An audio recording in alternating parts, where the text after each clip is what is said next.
슬레이트 한번 치고 갈게요. 하나, 둘, 셋. 자기소개 한번 해줘. 바하저편에 연출한 김시진입니다. 예. 요새 뭐 무슨 일 하고 있어? 요새 드라마 쓰고 있어요. 아직 개봉은 안 한 거지? 아직 지금 편성 논의 중이어가지고 음, 제작을 하는 건 아닙니다. 거의 장르는 뭐야? 지금 쓰고 있는 거? 지금 쓰고 있는 거 장르는 그냥 드라마. 드라마? 응. 평소에도 약간 드라마 같은 거 쓰는 거 좋아하긴 하지. 좋아하는데 지금 거는 원작이 있어가지고 요즘은 다 웹툰이나 웹소설을 원작으로 많이 하니까 원작이 있어서 좀 장르성을 많이 띈 드라마? 뭐 장르성이라고 하면 뭐 로맨스라든가 저희 건 약간 느와르. 느와르. 응, 느와르가 가미된 드라마. 애초에 느와르 같은 영화 좀 좋아해? 드라마나? 난 좋아해. 의외네. 나한테 추천 영화 해줬을 때 대부도 말해줬잖아. 맞아. 완전 느와르네. 그치. 약간 양면성인데 나한테 추천해준 영화에 안개 속의 안개 속의 풍경. 풍경이랑 에드워드 양 감독님 영화랑 그거는 좀 뭔가 소시민적인 삶 막 이런 건데 또 그 느와르 같은 거는 되게 남성적이고 맞아. 계속 담배 피우고 사람 죽이고 막 이런 거잖아. 대부 너는 언제 처음 봤어?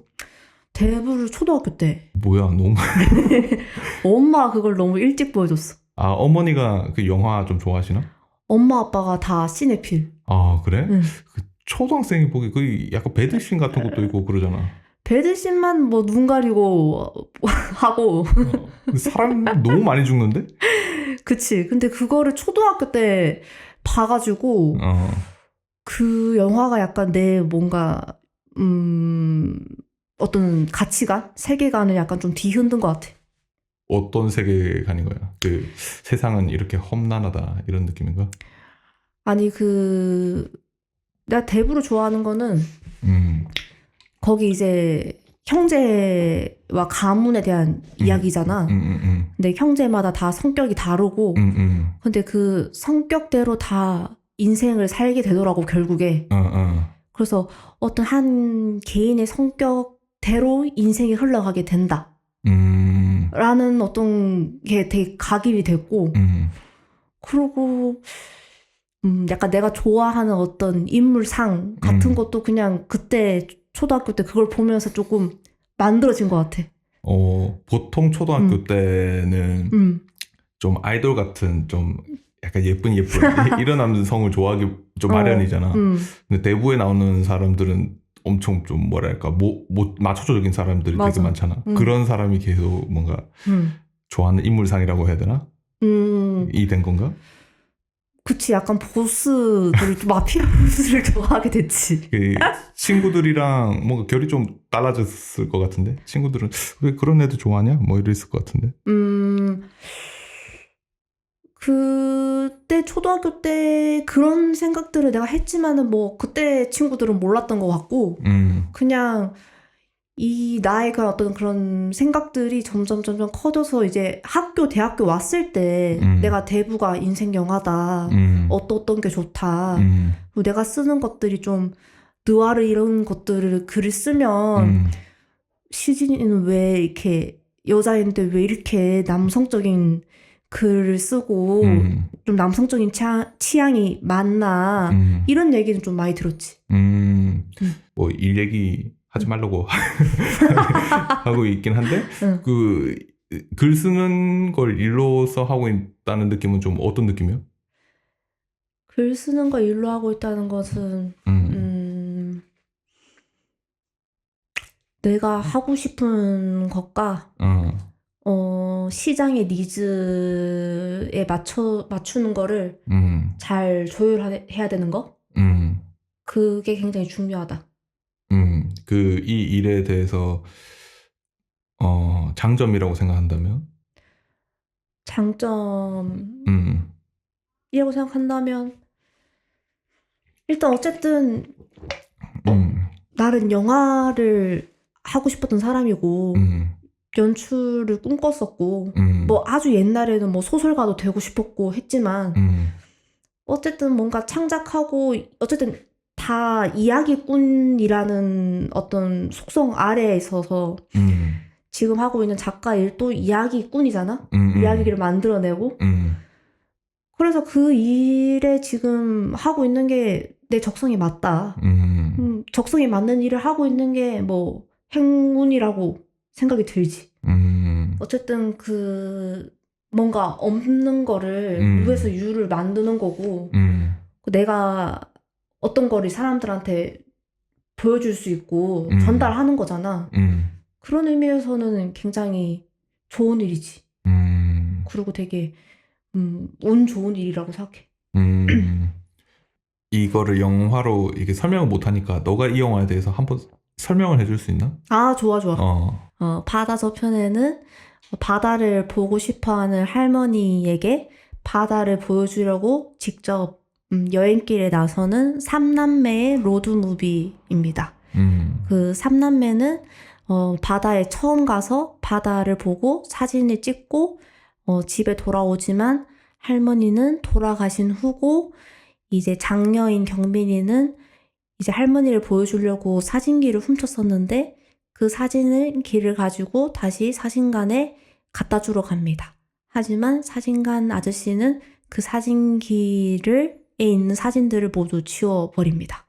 그게 화내면서. 줄거리입니다. 네. 화내면서. 네. 화를 좀 많이 내죠. 아이한테. 이제 뭐 바다 저편의 이야기를 계속 하자면은 이 이야기를 쓰고자 했었던 처음에 이유가 뭐였어? 이 이야기를 쓸 때 굉장히 나의 어떤 마음과 그런 것들이 되게 힘들고 아플 때였고 뭐 약간 건강도 그렇게 좋지 않았고 그래서 약간 난 사실 이 영화 시나리오를 쓸 때 이게 내 유작이 될 거라고 생각했어. 진짜로. 약간 뭐 지미 핸드릭스. 진짜로 그 정도 생각으로 썼던 거야. 이 시나리오를. 썼고 여기 시나리오에는 정말 내가 생각하는 진짜라는 것만 담아야겠다고 생각했고 이거는 정말 내 마음에 가짜 하나 없는 진짜만 써야겠다. 그리고 진짜만 썼고 사실 이걸 찍기 한 2년 전에 아빠가 돌아가셨는데 그 아빠가 돌아가신 거에 대한 이야기이기도 해.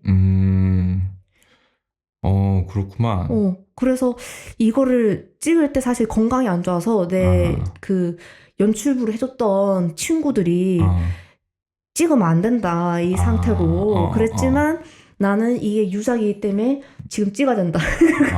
그런 결기로 사실 찍었던 영화였다. 이걸로 마지막으로 하겠다. 왜냐면 그 뒤에 나는 영화를 찍을 수 있는 어떤 건강이 안 될 거라고 생각했어. 내가. 아 진짜? 그래서 그 정도 결기로 찍은 영화인 거를 사람들이 모를 거야. 그러니까 마지막으로 찍겠다는 느낌이 아니라 이거를 찍고 나서는 나는 이제 마지막이 되겠지. 죽을 것 같다. 뭐 이런 느낌이었던 거야? 그치. 진짜? 이게 마음적으로나 건강적으로나 굉장히 밑바닥이었을 때 이거를 썼다. 그래서 이게 내가 너무너무 영화를 사랑하고 영화를 찍고 싶은데 나의 몸과 마음이 더 안 버텨줄 것 같으니 이게 나한테는 마지막 영화이겠다 라는 마음으로 썼고 준비를 그만큼 했고 영화 찍을 때도 사실 컨디션이 되게 안 좋았는데 근데 이 얘기는 사실 이 비하인드는 공개적으로 내가 지금 여기서 처음 한다. 힘들었다 뭐 이런 거를 내가 이 정도 결기로 찍었다는 건 사실 연출부를 해줬던 친구들 외에는 아무도 모른다.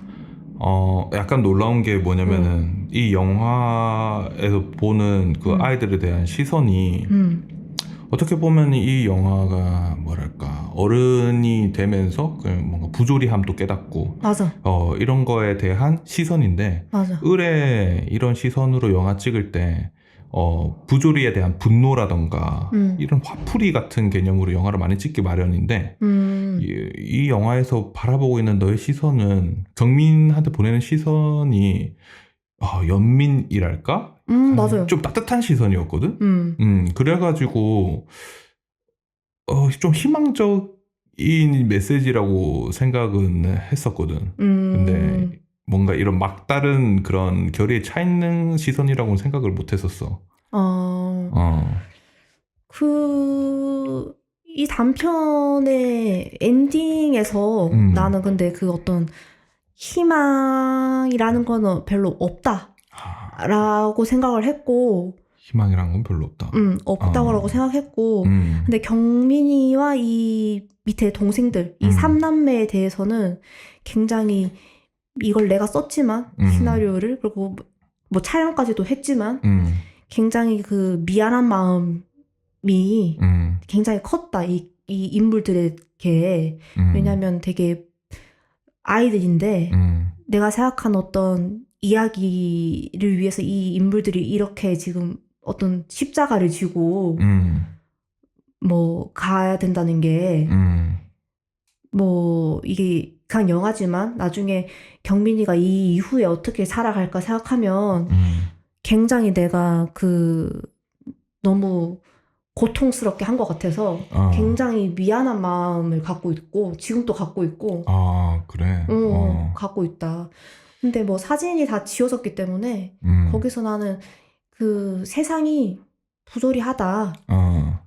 근데 거기에 대한 뭐 분노나 뭐 그런 거는 없고 그냥 그게 세상이야. 그 세상에 대한 받아들인 태도가 좀 더 소극적인 태도긴 하네. 그냥 간조적으로 그게 세상이야. 간조적으로 그걸 그냥 보고 끝나는 이야기였다. 어두웠구만. 그렇지. 나는 희망적인 메시지라고 생각을 했는데. 근데 이게 그렇게 보시는 분들이 또 많아. 왜냐면은 또 그 아이들 영화고 처음에 또 되게 밝기 시작하고 그래서 또 이 GV 같은 거 하면 되게 밝은 이야기인데 마지막이 왜 이래요? 이런 질문 되게 많이 받거든. 그래서 내가 이건 애초에 밝은 영화가 아니에요. 애초에 성장 이야기도 아니에요. 라고 하면 이제 그때서야 그 질문한 분이 되게 당황하시는 거야. 근데 이게 그렇게 생각할 수 있다고 봐. 왜냐면은 처음에 그냥 어떤 성장 영화 로드무비로 이걸 시작했는데 마지막에 던지는 어떤 이야기가 그렇게 끝나버리니까 조금 이게 낯설다? 조금 생각을 못했다라고 생각할 수 있지. 이거 영화 보고 나서 궁금했던 건데 그럼 경민이가 나중에 그 사진가 아저씨가 사진을 지우잖아. 근데 경민이는 그걸 백업을 했을까? 못했죠. 그게 궁금했어. 백업을 했을까 안 했을까가. 이 질문은 그 영상 하시는 분들은 꼭 물어봐요. 백업을 했냐 안 했냐. 왜냐면은 이 사진을 찍었던 게 진짜 할머니를 위해서 였나라는 생각을 했고 그게 뭐 그래 목적 자체가 할머니를 위해서겠지만은 그래도 이 친구가 그래도 이거를 만약에 백업이라도 했으면 이거를 추억으로 가지고 이렇게 가는 건데 지웠다는 거는 이 사진이 이제 쓸모가 없어 라는 의미인 거잖아. 그치. 그래서 백업을 했냐 안 했냐 그 일로써 야 백업 안 했어? 이런 느낌이 아니라 백업을 했냐 안 했냐 약간 좀 궁금했었지. 뭐 경민이 입장에서는 할머니한테 보여주려고 그 사진들을 찍었는데 할머니가 돌아가셨기 때문에 이 사진을 보여줄 대상은 이제 사라졌고 그래서 뭐 그리고 그 아이가 그걸 백업을 뭐 해둔다라는 뭐 그거는 이제 굉장히 그럼 어색한 행위가 된다고 난 생각이 들었고 그리고 감정적으로 완전히 무너졌을 텐데 이걸 뭐 백업을 한다 이거는 이제 나한테 이제 없는 행위라고 생각했고 그래서 이제 얘가 할 수 있는 거는 훔쳤던 카메라를 이제 마지막 책임의식을 가지고 돌려주는 거밖에 없는데 사진관 주인한테는 이거는 하등 필요 없는 사진이기 때문에 얘의 뭐 추억이 있고 뭐가 있고 뭐 이런 게 아무 의미가 없잖아. 모르기도 하고. 그러니까 세상은 그만큼 모르는 거지. 남의 어떤 거에 대해서. 무관하지 사실. 또 무관하지. 그러니까 사진을 지운다. 그럼 또 하나 궁금했던 게, 너가 아까 말하기에는 그 남매들한테 좀 미안한 마음이 있다고 있잖아. 이런 맞아. 너의 무거운 마음을 어린애들한테 맞아. 이렇게 시켜야 된다고 하니까. 맞아. 근데 그거를 경민이는 이렇게 제어를 하고, 나는 그 어린애들 그 둘 있잖아. 그 당시 나이가 한 6살 됐나?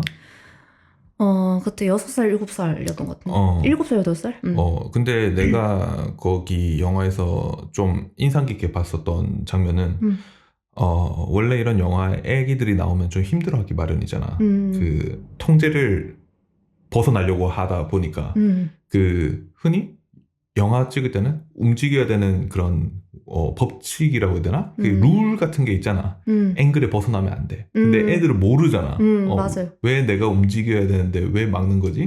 심지어 이 영화 안에서만 따지더라도 난 물고기를 가지고 싶은데 왜 물고기를 지금 볼 수가 없고 왜 돈이 있어야만 이거를 뭔가 먹을 수 있고 이거를 약간 이해를 못 하잖아.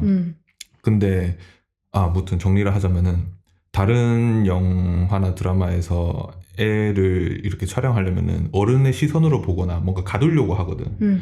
근데 너 영화에서는 그 애들이 정말 애처럼 나와가지고 그 연출을 되게 재밌게 봤었어. 그래서 너가 그 무거운 짐을 던졌다라고는 하는데 그게 정말 애처럼 나왔어. 그래서 그렇게 받아들여지진 않았었어. 이게 그렇게 봐줬으면 일단 너무 고맙고 이제 의미적으로는 이제 이 아이들에게 십자가를 지웠다는 거에 나는 좀 그 연출자로서 이게 짐이 계속 있고 근데 이제 이 아역 배우 연출에 있어가지고는 이 굉장히 자연스러운 상황을 만들려고 거기가 제일 중요했다. 내가 해야 되는 일은 이 영화를 완성하는데 제일 중요했던 일은 아역 배우와 소통하고 그 연기 연출하는 거 그게 제일 중요했기 때문에 사실 또 나머지는 너무나 이제 좋은 스태프분들이 너무 잘 해주셔서 나는 이제 아이들이 아이답게 이 화면에 그냥 나오는 거 그것만 신경을 썼기 때문에 아마 그렇게 좀 보이지 않았을까. 그리고 이 영화 찍고 나서 이제 한 7, 8년 이렇게 지금 지난 거잖아. 맞아. 그 당시에 너는 이 영화를 거의 유작으로 생각을 했었고 맞아. 이런 부조리함에 대해서 어떻게 보면 희망이 없는 그런 닿는 걸로 이렇게 끝이 났잖아. 맞아.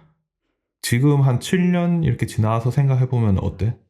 지금 세상에 희망과 관련돼서. 비슷한 견해야 지금도. 그래? 그럼 너를 살아가게 하는 원동력은 뭐야? 날 살아가게 하는 원동력? 지금.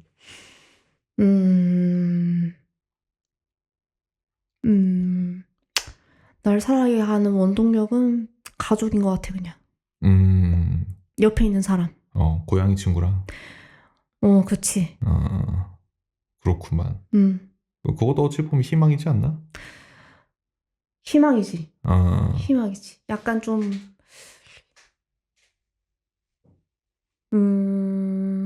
약간 이 세상과 나 자신에 대해서는 그렇게 어떤 희망과 어떤 그런 뭐 그런 거를 좀 잘 못 느끼는 것 같아. 너 스스로는 잘 못 느낀다. 주변 사람을 통해서 이렇게 얻긴 하지만. 뭐 그것만으로도 충분하지 않나? 이 영화를 보더라도 이제 사실 그 어린 두 남매는 너무 어린애긴 한데 맞아. 경민 정도면은 어중간한 나이긴 하잖아. 맞아. 애도 아니고 맞아. 어른도 아닌 맞아. 그런잖아. 이제 세상에 잣대를 들이미기 시작하는 말이 어른들이. 뭐 사진가 아저씨도 너 왜 이 사진기 훔쳐갔냐고 왜 말을 안 해? 왜 땅 보고 그렇게 해? 뭐 이런단 말이야. 그리고 지나가던 그 고등학교 일진들 뭐 욕하고 막 그러잖아. 근데 거기서도 그 낚시하던 아저씨가 도와주잖아. 맞아. 그 집에 데려다 주면서 너 왜 이렇게 말 평소에도 없어? 안 답답해? 하면서 아저씨 뭐 낚시 하다가 물고기 안 잡으면은 뭐 섭섭하지 않냐고 하니까 아니야 뭐 난 물고기랑 대화하고 있는 거야 라고 하면서 그 나이 때 애가 믿지 않을 만한 이야기를 한단 말이야. 맞아. 어떻게 보면은 그 아저씨가 그 애한테 희망이라고 해야 되나? 말이 안 되는 얘기이긴 해. 이제 그 애는 이제 순수함과는 조금 거리가 멀어진 애단 말이야. 근데 어른의 시각으로 보면은 이 세상이 어떻든 나이가 들면은 순수함을 잃어버릴 수밖에 없어. 그냥. 근데 어른의 시각에서 그 아이의 순수성을 말해주기 위해서 지켜주려고 하지. 지켜주려고 하잖아. 어떻게 보면 그런 사람 때문에 이렇게 희망이 생긴다고 생각하거든. 오, 너무 좋은데? 내가 했던 말 나중에 해. 그렇게 보면은 너 주위에 있는 가족들도 너가 인생에 아무리 부조리하다고 느끼더라도 그 사람들 덕분에 뭔가 미래를 생각하면서 살지 않을까? 아, 그렇지. 맞아. 너 작년에 결혼했잖아. 맞아. 결혼을 왜 했겠어? 결혼을 왜 했냐? 아. 결혼을 왜 했냐? 가족을 만들고 싶은 거지. 맞잖아. 가족을 만들기 위해서. 그 미래를 함께 하려고 뭐 그런 맞아, 거잖아. 맞아. 이 영화를 보면서 키워드를 꼽자면 좀 순수함이었던 것 같아. 왜냐면은 이 국중에 있는 그 어린애들 2명은 엄청 그냥 순수한 상태야. 이 세상에 대한 룰도 잘 몰라. 그냥 자기 좀 욕망에만 좀 충실한 것 같아. 근데 그 사이에 있는 경민이는 이제 순수함과 조금 이별하는 그 경계에 있지. 경계에 있는 단계인 건데 너 스스로 생각했을 때 지금 너한테 순수함은 좀 남아있다고 생각하나? 순수함? 표정 이상한데. 근데 순수함이 참 없다고 생각했는데도 있더라고. 왜냐면은 이게 나이를 이렇게 먹었는데도 계속 뭔가 새로운 상황들, 새로운 어떤 거에 닥치면은 깜짝깜짝 놀라더라고. 깜짝깜짝 놀란다. 새로운 사람들, 새로운 상황들, 뭐 새로운 인간관계 맞닥뜨리면은 놀라더라고. 놀라고 막 이렇게 당황하면서 이게 뭐 어떻게 해야 될지 막 모르는 그런 걸 보면은 나 아직도 약간 좀 덜 살았구나. 나 아직 잘 모르는구나. 뭐 이런 생각은 하긴 해. 그 순수함이 막 놀라는 게 막 즐거운 느낌인 건가? 아니면 그냥 즐겁지 않지. 그냥 어찌할 바를 모르는. 이게 어른이 된 줄 알았는데 어른이 돼서 다 난 이제 알 만큼 알았어라고 생각했는데 여전히 잘 모르겠는 거야. 그래서 어떻게 처신을 해야 되나 모르겠다. 그 어른이 되는 거라면 뭐 우리도 얼추 어른이라고 볼 수 있는 나이인 거지. 누가 뭐래도 이 정도면 어른이야. 나제 같은데 해도 어른이야. 32살이면. 그치. 처음에는 어른은 아이가 아닌 상태라고 그냥 생각을 했거든. 점점 그 순수함과 거리가 멀어지는. 근데 지금 되려 나는 순수함을 좀 추구하려는 나이가 좀 된 것 같아. 되려.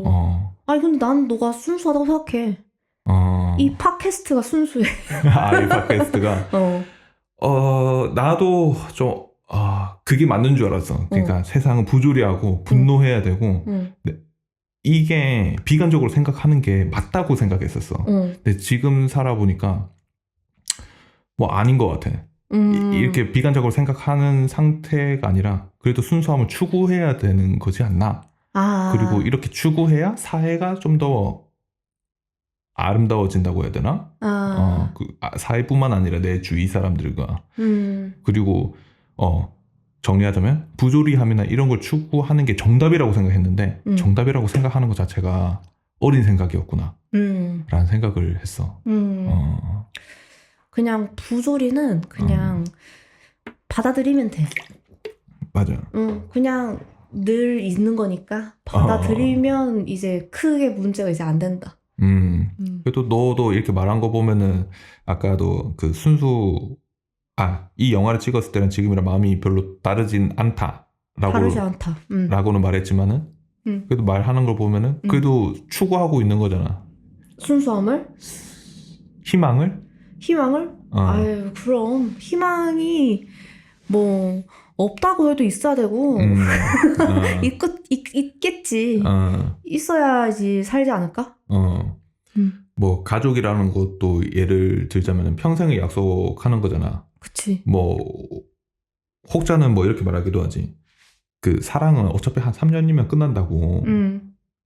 그거 뭐 팩트일 수도 있어. 뭐 어떤 호르몬이 뭐 3년 내로 뭐 안 난다고 하니까 그럴 수도 있지만은 그거를 사랑으로 정의하지 않고 그냥 함께 무언가 미래를 바라본다는 것만으로도 그런 그 3년 안에 사랑이 끝난다라는 그런 걸 믿지 않고 어릴 때 동화책에 보던 동화책에 나오는 그 공주 왕자 이야기처럼 영원한 사랑을 희망하면서 이렇게 하는 거잖아. 결혼이라는 걸 하게 되는 거잖아. 그치. 이제 뭐 근데 하지만 난 지금 또 사랑하고 있고 예. 끝까지 이제 함께 하고 싶다. 같이 살고 싶다. 라는 게 큰 것 같아. 맞아.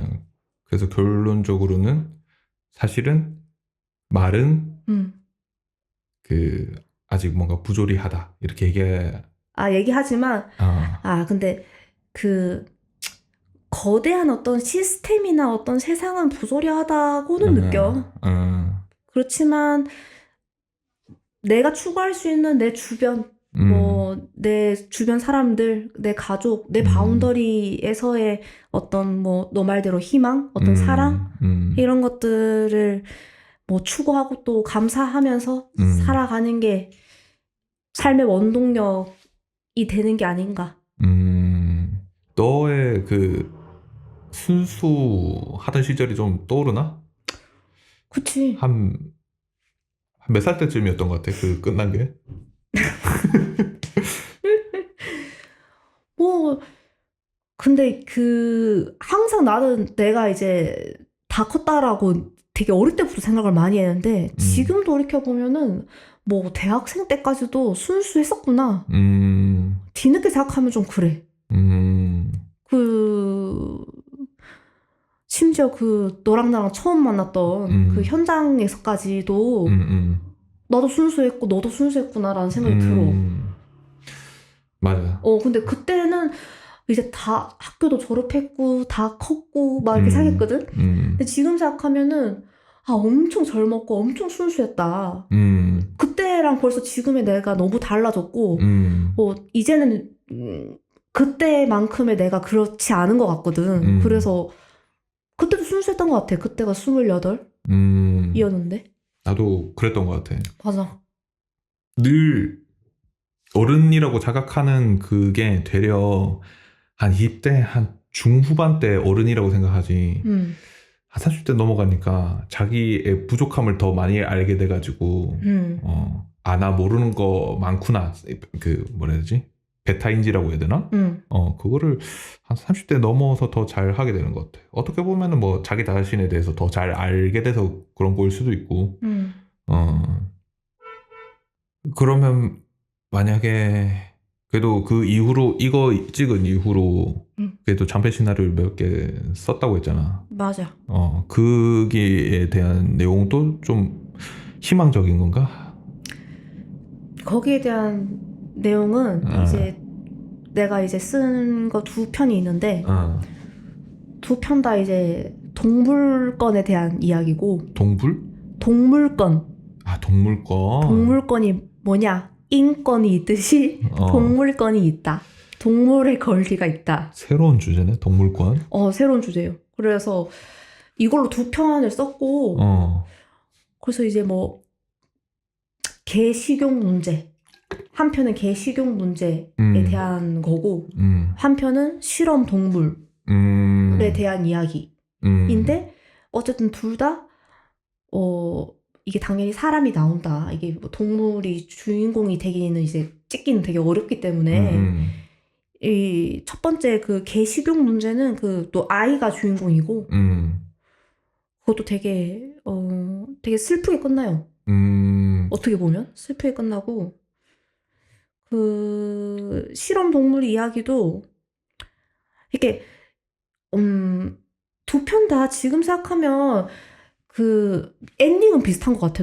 나는 한 번도 생각 안 해봤는데 지금 너가 얘기해줘서 생각해보니까 굉장히 비극적으로 끝나지만 결과적으로는 좋지 않지만 약간의 후회를 도모하면서 끝나네. 뭔가 옥자란 느낌이 비슷하긴 하네. 그치, 옥자랑 좀 비슷하지. 옥자도 끝에 결국에는 옥자를 구하긴 구하는데 사실 걔 혼자만 이제 구한 거고 나머지는 다 식용이 되는 거잖아. 그치. 그 한 개인이 어쩔 수 없는 그런 것과.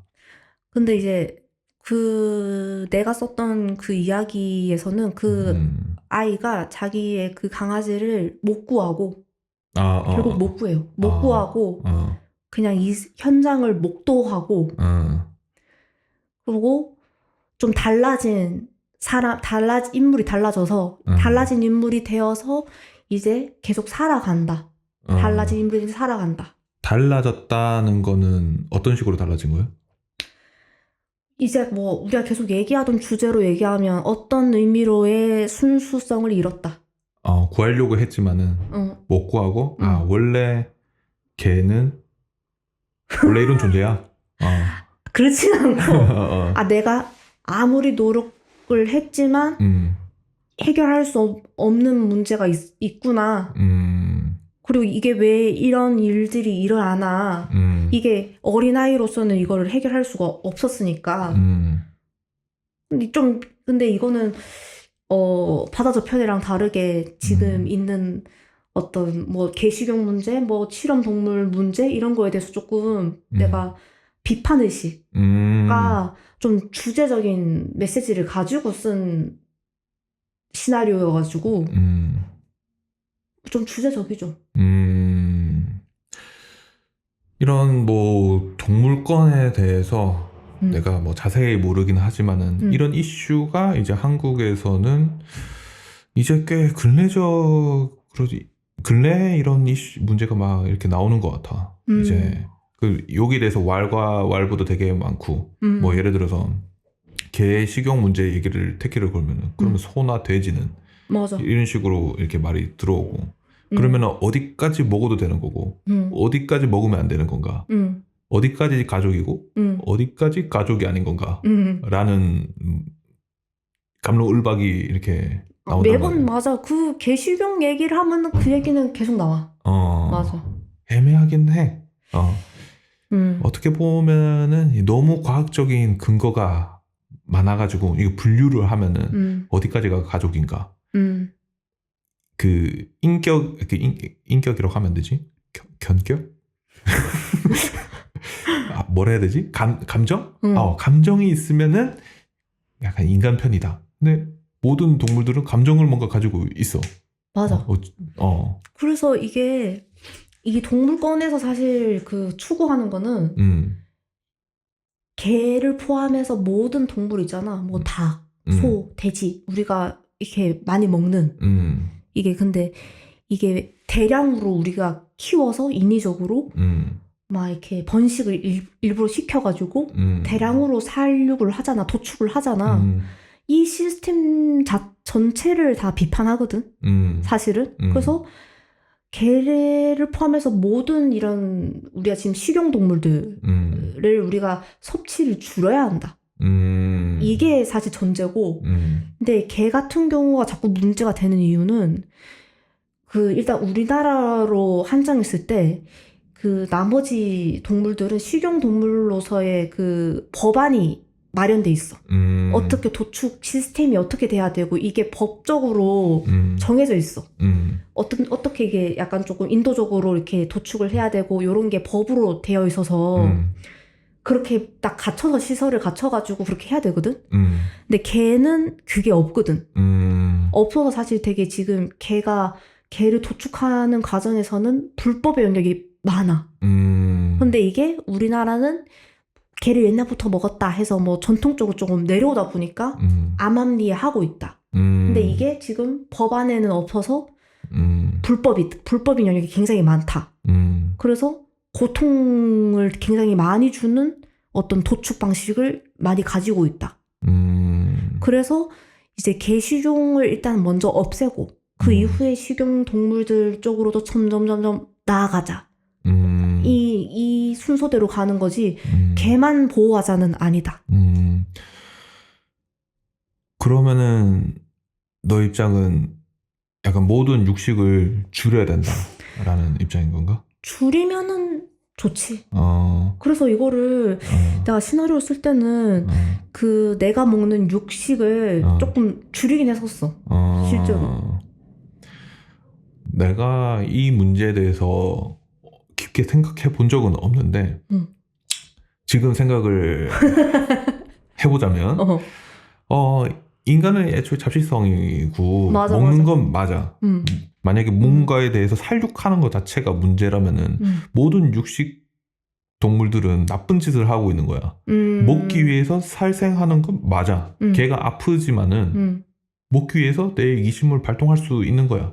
세상은 뭐 내가 먹기 위해서는 해야지. 뭐 그거까지 그런 이기심을 발생한다고 그게 나쁜 짓이라고는 생각은 안 해. 근데 맞아. 나쁜 짓이라고 딱 말할 수 없어. 근데 나도 먹는 거 좋아하긴 하지만은 인간이 이렇게 잘 먹고 잘 살게 된 지가 그렇게 오래되진 않았잖아. 그렇지. 한 100년, 200년 됐나? 그렇지. 그러다 보니까 이게 실제로 이제 닭을 잡는다 치자. 그러니까 닭은 뭐 내가 한 적어도 100년 전 사람이야. 우리 집 뒤에 닭을 기르고 있어. 아, 내일 닭 먹을까? 닭 이렇게 대가리 꺾고 털 뽑고 이렇게 해서 먹는단 말이야. 그럼 닭이 어떻게 해서 어떻게 온 건지 알아. 근데 지금은 엄청 공장식으로 변해가지고 이게 살아있는 생물이라고 애초에 생각이 안 들어. 그치, 맞아. 그냥 식품이야. 나한테는. 얘가 사실 돼지라는 것 자체도 돼지고기 먹는다 치면은 돼지라는 것 자체도 한 생명이었을 텐데 그냥 뭐 항정살, 삼겹살, 목살 이렇게 분리돼서 우리한테 오잖아. 그냥 애초에 그게 생명이었다라는 것 자체가 나한테 뭔가 실감이 안 돼. 맞아. 그래서 이런 식으로 소비되는 게 어떻게 보면 뭐 부조리하다라고 느낄 수도 있는데 이 사회 자체가 소비 지향적이고 발전을 위해서 달려나가는 지금 분위기이기 때문에 이런 개를 제외한 개를 포함한 소든 닭이든 돼지든 이런 윤리적인 그런 생각을 해보는 것보다 사실 그냥 많이 먹고 사람들 배불러 하고 좋아하고 그냥 더 열심히 일하고 이런 걸 약간 추구하는 사회여가지고 그치, 뭐 자본주의지 뭐. 이게 자본주의야. 왜냐면 너가 아까 잘 얘기해줬는데 이게 공장식이라는 말을 썼잖아. 이 공장식 축산업이거든. 공장식 축산업이기 때문에 지금 이 너무 대량 생산되고 공장식으로 우리가 그냥 이게 뭐 그냥 알아서 오잖아. 이 고기 부위들이. 그래가지고 이제 우리가 이제 살생이라는 느낌이 없이 먹는 거게 된 거지.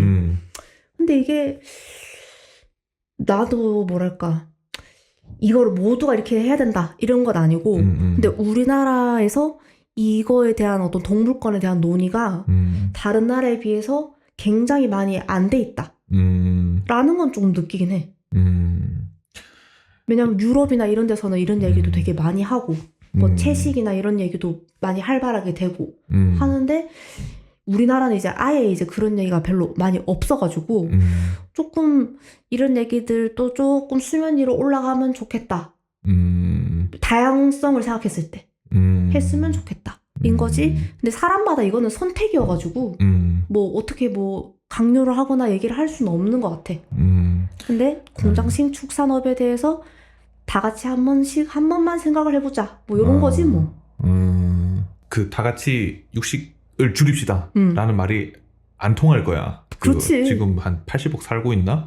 고기 소비량은 점점 늘어나고 있고 그리고 윤리적인 문제를 빼고서는 아주 효율적으로 진행되고 있어. 효율적이라? 아무튼 먹는 거에 대해서는 뭐 다른 문제도 있긴 그치. 하지만은 그 소나 돼지가 너무 곡식을 많이 먹으니까 전 인구가 그 곡식을 다 나눌 수 있음에도 불구하고 그치. 그거를 그 식량을 분배를 못 하잖아.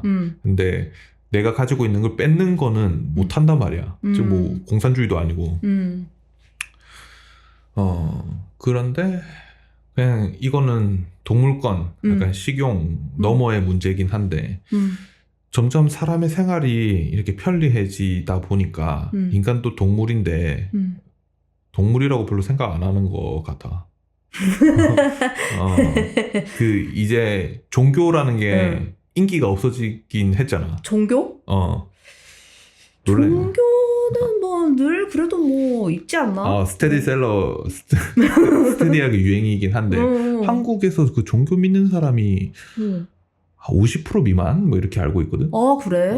무신론자가 45%인가 50% 이 정도 됐었어. 상당히 무신론자가 많은 편에 속해 한국이. 근데 그 종교 에서는 인간이 뭔가 동물을 다스릴 권력을 가지고 있다 라고 표현을 한단 말이야. 그래서 그건 합리적이야. 우리가 고기를 먹는 이유는 우리가 동물을 다스릴 수 있는 권리가 생겼기 때문에 먹을 수 있는 거야. 근데 이제는 종교가 인기가 없어졌어. 그래서 그 논리가 우리한테 통하지 않아. 그래서 현대 사회에서는 지배하는 거는 약간 과학적 사고 이런 건데, 그러다 보니까 되려 그 과학적인 그런 증명을 기반으로 더 사람들이 좀 오만해지는 것 같기도 하고, 애초에 동물이랑 인간의 차이점을 계속 이렇게 만드는 거지.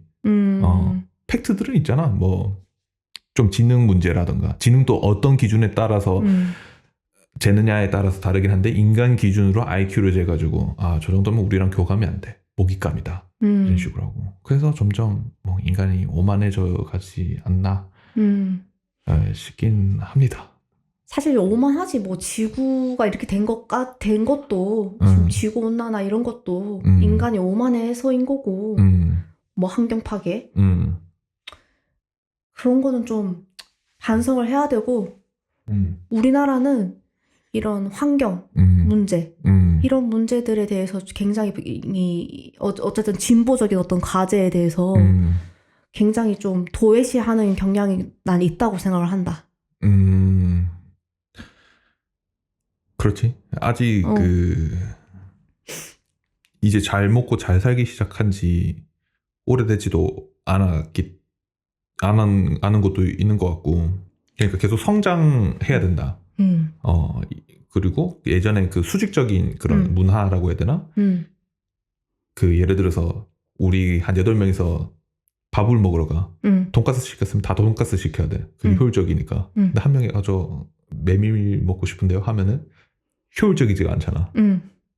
근데 지금 한국 사회는 그 옛날에 그 관성 때문에 뭔가 계속 통일성이 있어야 되고 효율적이어야 된다라는 마인드가 있어가지고 동물권을 생각하면은 사실 효율적이진 않지. 효율적인 면으로 따지면은 근데 한국은 아직 그런 게 있는 것 같고. 이 동물권 얘기 너무 많이 나가면 안 될 것 같아요. 왜냐면 이게 너무 정치적인 이야기예요. 이게 조금. 압니다. 근데 이게 괜히 내가 저 얘기를 했구만. 근데 이거 어떻게 보면 이 얘기를 하는 것도 다원화를 위해서 뭐 필요한 것 같기도 하고. 아니 나는 이게 영화 얘기를 너가 하고 싶은데 내가 너무 이쪽으로 얘기를 틀어가지고 이렇게 담길까봐 우려를 해서 얘기한 거였어. 그렇지는 않아. 그 영화 얘기는 결국에는 서브 느낌이긴 하지. 왜냐면은 우리가 오늘 또 순수함에 관해서 이야기를 했는데, 너 영화를 보고 순수함이라는 걸 떠올렸고 그거를 약간 또 얘기한 거니까 골 삼아서 나한테 순수함이 어떤 거였냐 그런 의미를, 뭐 영화도 뭐 그래서 보는 거지 않나? 그러고 나는 그렇게 생각해. 사실 뭐 어떤 영화든 그러니까 주제가 아주 막 드러나는 영화가 있고 그렇지 않은 영화가 있지만 어쨌든 의도가 담기잖아. 영화라는 거에는. 그러니까 모든 영화는 어떻게 보면 정치적이야. 정치적이다. 모든 영화는 정치적인 부분이 있다고 생각을 하거든. 정치적이라는 말이 무슨 말이에요? 정치적이라고 사상이 담겨 있다는 거지. 아, 사상이. 그러니까 뭐 간단하게 뭐 좌우가 담겨 있다 그런 얘기가 아니라 그냥 어떤 정치라는 게 사상적으로 담겨 있다, 의도가 담겨 있다라는 거지. 우리 창작 작업을 하고 뭔가를 만들어내는 데 있어서는 그 창작자의 어떤 사상, 철학이 담겨 있잖아. 거기에는 어쩔 수 없이 의도한 바가 있고 그러면 이제 정치적인 게 들어갈 수밖에 없다라고 생각을 해. 근데 이제 내가 졸업 후에 만들었던 저 시나리오에는 좀 그게 강하게 담겨 있다. 너의 의도가 저거는 대놓고 좀 강했던 것 같다. 그래서 그때 쓸 때는 굉장히 또 막 열심히 재밌게 썼고 또 나한테 의미 있는 작업이었는데 지금 저 시나리오 작성한 지 또 한 몇 년이 되고 돌이켜 보면은 또 좀 재밌는 거 써볼 걸. 좀 이제 주제적이지 않고 좀 그냥 장르적인 그냥 완전히 재미를 좀 추구한 거를 좀 써볼 거리라는 생각이 들긴 해. 근데 당시에는 내가 좀 의미를 많이 추구했다. 그렇군. 그 너도 그냥 앞으로도 뭔가 재밌는 거 써보고 싶다고 했잖아. 뭔가 그래도 좀 희망적인 이야기를 계속 써보고 싶다는 니즈는 있나 보네. 희망적인 이야기? 그거랑 다른가? 그거랑 달라. 희망과 재미는 달라? 희망과 이게 뭐 희비가 교차돼야지 재밌지 않나? 결국엔 결론이 이제 마무리인 거잖아. 마무리가 희망적이야 사람들이 좋아하더라고. 그건 확실히 알았어. 그 사람들의 니즈는 해피엔딩이다. 맞아. 세상 살기 비극적인 거 아는데 왜 굳이 영화까지 비극적인 거 보겠어? 그럼. 아니 비극으로 끝내려면은 엄청난 작품성이 있어야 되거든. 맞아. 그런데 지금 내가 어쨌든 그 돈을 받고 프로로서 뭔가를 이제 글을 쓰고 하는 데 있어서는 비극 같은 엔딩은 필요 없다. 이제 니즈에 철저히 맞추고 우리가 모두 즐겁게 사람들한테 즐거움을 주고 행복을 주고 판타지를 주고 근데 그것도 되게 어려운 작업이기 때문에 맞아. 그것만으로도 보람 있는 일이지. 맞아. 희망을 주는 거 되게 보람 있는 일이지. 그런 글도 좀 이제 많이 써야 되지 않을까.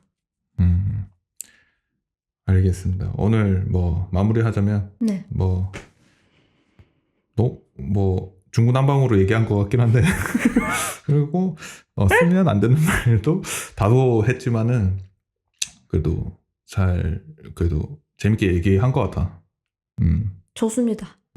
그러면 다음에 또 봅시다. 네. 슬레이트 한번 칠게요. 고생했습니다. 하나, 둘, 3. 네, 수고하셨습니다. 고생했다.